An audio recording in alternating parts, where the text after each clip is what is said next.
ஒரு ஊரில் ராமு என்ற ஒரு சிறுவன் வாழ்ந்தான். அவன் மிகவும் நன்னடத்தை கொண்டவன். ராமுவுக்கு பூக்களை பிடிக்கும். அதனால் அவன் அடிக்கடி தன் வீட்டின் தோட்டத்தில் செடிகளை வளர்த்து அதில் பூக்களை வளர்த்து வைப்பான். ஒரு நாள் ராமு ஒரு அழகான சூரியகாந்தி பூவை வளர்த்தான்.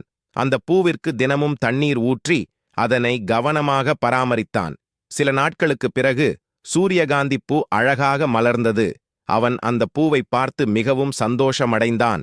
ஒரு நாள் ராமுவின் நண்பன் குமாரு அந்த பூவை பார்த்து, "என்ன சுந்தரமான பூ, இது எனக்கு வேண்டும்" என்று சொன்னான். ஆனால் ராமு, "இது என் முயற்சியின் விளைவு, அதை நான் கொடுக்க முடியாது" என்று மென்மையாக மறுத்தான். அதற்கு குமாரு சற்று கஷ்டப்பட்டான். ஆனால் ராமு கூறியது சரி என்று உணர்ந்தான்.